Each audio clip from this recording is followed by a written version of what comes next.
I got this comment from a private client the other day, and it fired me up to shoot this video for you. Jack, fascia squats are unbelievable. My legs feel strong, my lower back pain is gone, and my balance feels rock solid. Best I've felt in years. How do you even come up with these exercises? Roger, feeling great at 64. So how do fascia squats make a 64-year-old guy feel that strong? The short answer is elasticity. In this video, I'm going to show you fascia squats so you can start building elasticity too. You'll learn 3 important steps that make this exercise so powerful. But first, what the heck is elasticity? Here's the example I like to give. Think of an old pair of underwear with the waistband that's all stretched out. It's shot. The underwear won't stay up anymore because it's lost its elasticity. It's a goofy image, I know, but as you get older, your fascia loses its elasticity, sort of like the underwear did. Picture fascia as a stretchy tissue that covers all your muscles. It's like the film when you cut into a chicken breast. When your fascia loses elasticity, you lose the spring in your movement you once had when you were younger. Your muscles are forced to work overtime, imbalances start to stack up against you, and that leads to weakness, loss of agility, and a body full of aches and pains. All the stuff that makes getting older feel like being a one-legged man in an ass-kicking contest.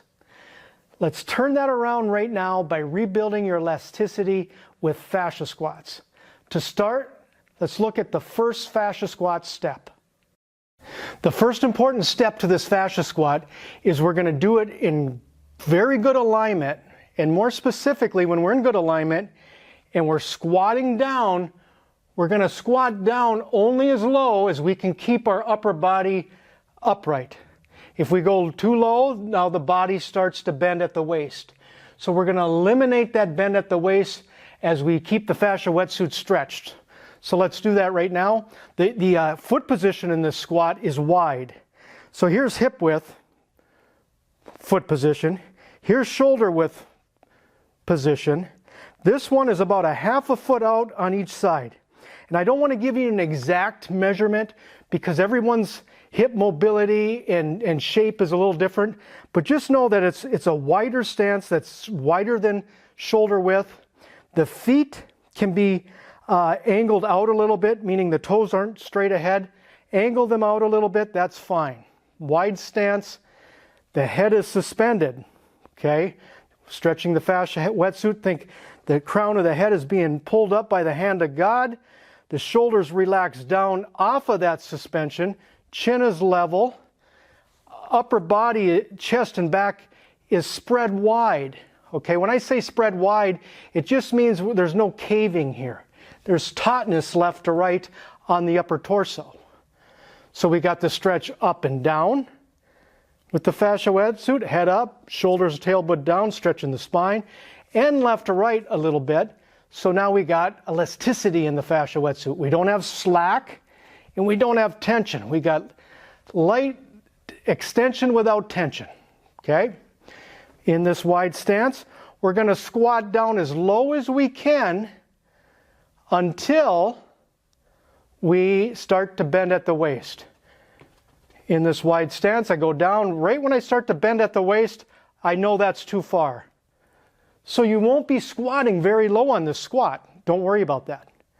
Now, if you have compromised balance or you feel unsure of yourself, stand in front of a wall with a bent elbow.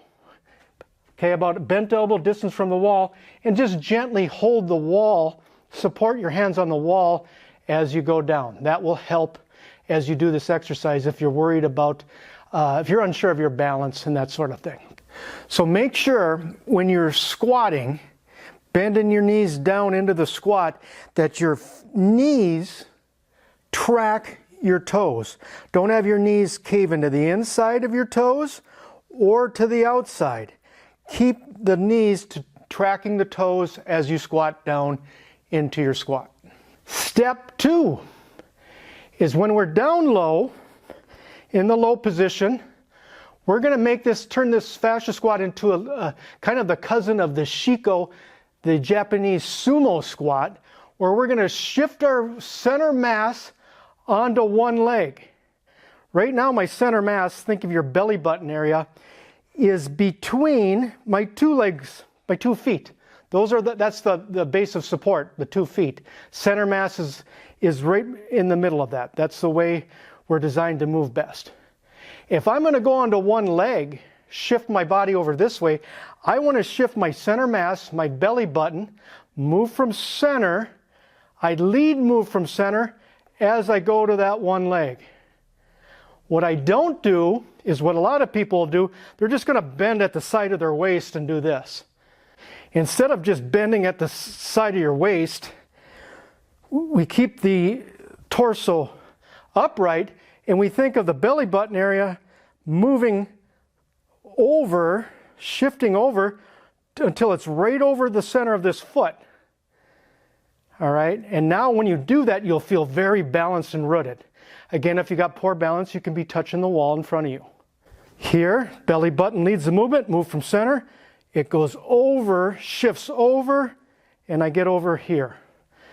Now you'll be up on one foot, very good balance, because the center mass is over this center of support, your foot.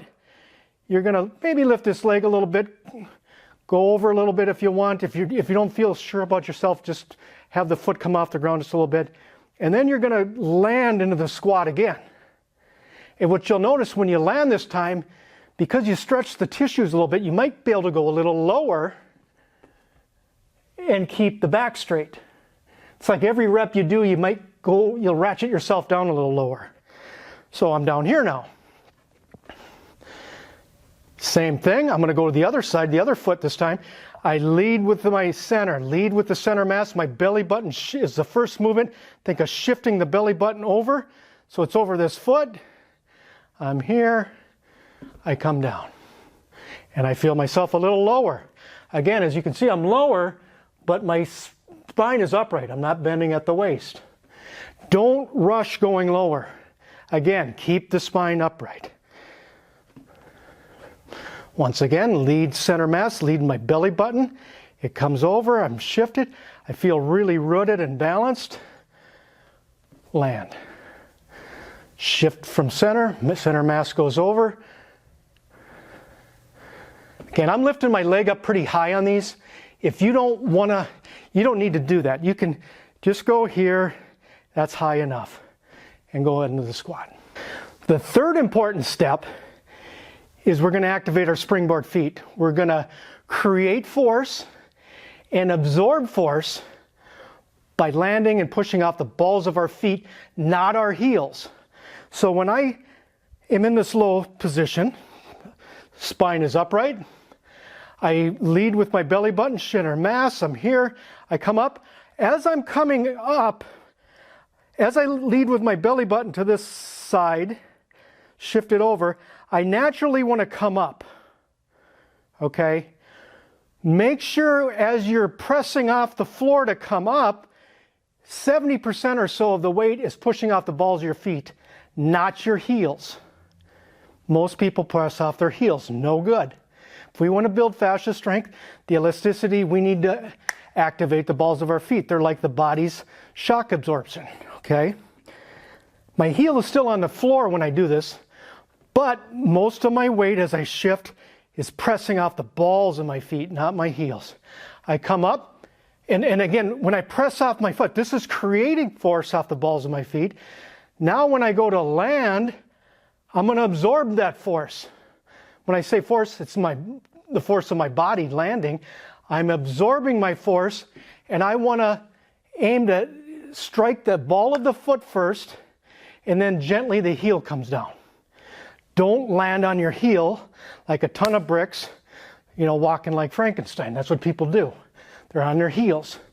We want the balls of the feet to absorb the force as the heel goes down. So every step is balls of the feet,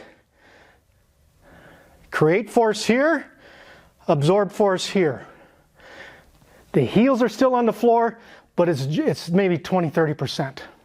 Now starting off with fascia squats, keep your reps to only like 5 each side, 10 total, as you're learning to master those 3 important steps I just taught.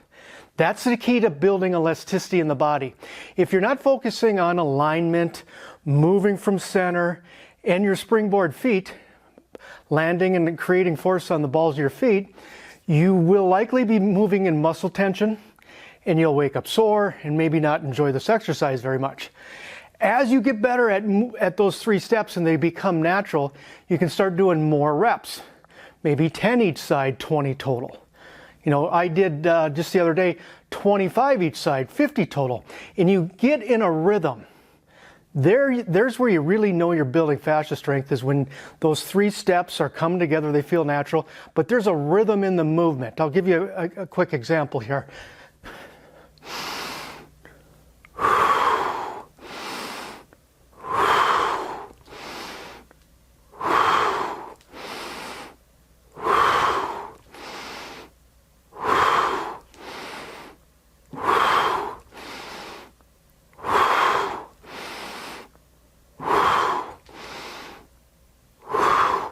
Very rhythmic, not choppy.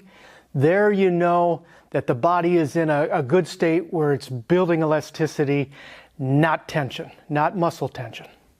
If you're over 50, building elasticity with fascia strength exercises can be life-changing. The key is to treat this unique strength training like a skill. Instead of busting your butt with grueling workouts, learn the skill of internally organizing your body to activate your untapped fascia strength. It's a different way of looking at working out and exercise. I just added a new drill to my Fascia Strength and Power program. It's an advanced extension of the fascia squats you saw in this video.